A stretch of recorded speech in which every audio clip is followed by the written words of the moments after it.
Hey YouTube, my name is Kenneth, and today we're going to be talking about what's going on with the Federal Reserve. So, if you've seen the news recently, the Federal Reserve has decided to stop changing interest rates till at least 2025.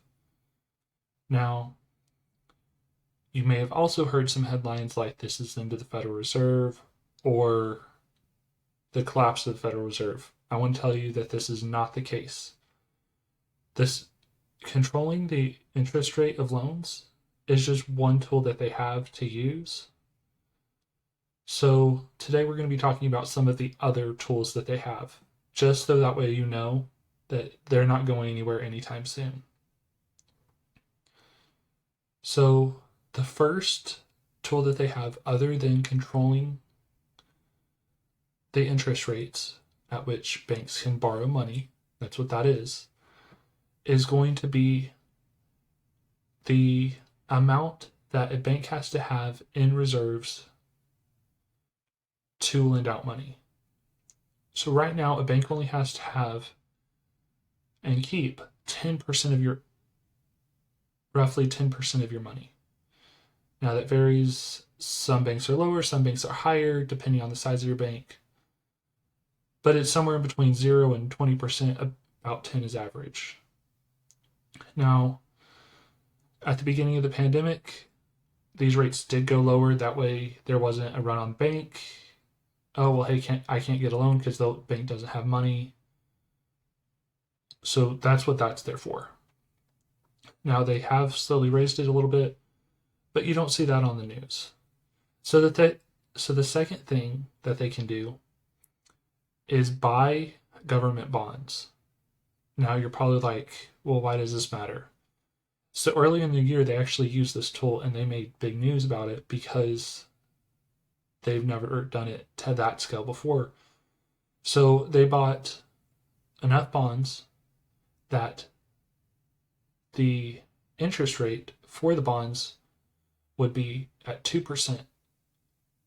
And they're still buying bonds to make sure that that rate keeps up. Now they've slowed down the amount because the amount of people buying them has gone up. So they're needed less in that area. So the third tool that they have is actually going to be in conjunction with the FDIC rules. So this is how much a bank can pay in interest. Now, nobody's talking about this one, but it is something to think about. So basically what this is when you put money into a savings account, there's a limit to what they can pay you in interest. Now, the FDIC has one number, and generally the Federal Reserve is going to have a close number. And this is to make sure that if we're getting too close to deflation or where the market is going to start, the value of the dollar is going to start gaining, meaning that the price of stuff starts falling, which is a bad idea, and we'll talk about in the later video why it's a bad idea. So if you're actually losing money compared to other investments, you're going to take out your money, you're going to spend it, you're going to go do something else with it. Now, if the interest rates get too high, well, one, it's a part of the consumer protection thing, and that's banks that can't afford to pay their interest every month. So that's the first safeguard, and that's more the FDIC side. But the second reason is to make sure inflation doesn't go too high.